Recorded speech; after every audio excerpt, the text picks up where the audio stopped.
Hi guys, it's Grace. Welcome to another video for Trinity School of Medicine. I'm here with my psych preceptor, Dr. Garcia. Hello, it's an everyone. honor to have you here. No, thank you for having me. I'm going to ask you some questions if that's okay. The first one is, what inspired you to choose psychiatry as your specialty? That's a good question. I think we're all a little crazy, so realizing you're crazy yourself. No, I'm just kidding. I like psychiatry because I think it was a good place to be, like one foot in medicine, like the biology of medicine, and another foot being in like the world of just humanity or social medicine. And I think psychiatry allows you to do that. You have one foot in both worlds, and you really like the sort of like you connect the two worlds. You can do that. Okay. What advice do you have for medical students starting their psych rotations? Take your Zoloft before you start. I'm just kidding, don't do that unless you need to. But I think just going into it with a little bit open mind. I think there's a lot of stigma in mental health and psychiatry. So I think even just thinking back when I was a med student, the idea of going into a psychiatric unit was a little bit sort of freaky. And it was based on all these ideas of what I thought it was. So I think just going in there thinking about it, that psychiatry is very different now, and it really is a different way of doing medicine. Okay. And allowing you to build a lot of skills that you can use in any field of medicine that you go into. Okay. How do you maintain empathy and avoid burnout in such an emotionally demanding field? I like humor. I think humor is key. Okay. Whenever things are really dark, I think having a little bit of a sense of humor and taking things a little light sometimes can really help.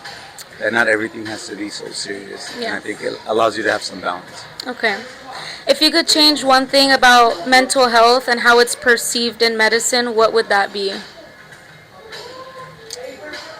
I think we just talked about it a little bit. I think it would be nice if us as healthcare providers, as physicians, that we also accepted the fact that we might need that as well. Okay. Because I think if we're okay with it, then I think it'll be easy for us to promote it for our patients. Yeah. That's what I would like for it. I would like for medicine and mental health to be okay for us as physicians to incorporate into our own personal lives. Okay.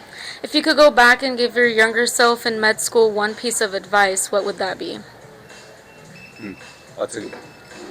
My one piece of advice would be try not to have controversial.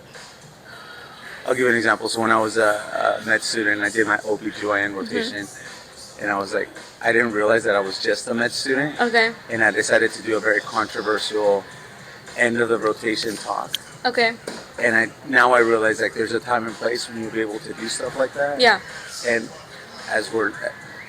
I would remind myself that I'm just trying to learn, that I'm not really trying to change the world quite yet. Okay. I will get an opportunity to make bigger impact. Yeah. But right now it's just the time to learn and even learn what's wrong with it, but it might not be as productive to get so involved that it could potentially harm your own education. If you can have a superpower to help you in psychiatry, what would that be and why? To detect lying. Okay. Yeah, that would help. Okay. And then last question. If you had to describe psychiatry in 3 emojis, which ones would you pick? Because it often... and you're just coming off it, so you get it. Yeah. Because there's the smells of it and the BS people give us, so that would be one of them. The smiley face and the sad face. Awesome. There you go. Well, thank you so much, Dr. Garcia. I hope that this inspires many psych students who are going into psychiatry or want to specialize in it. And we'll see you next time. Thank you. Thanks, guys.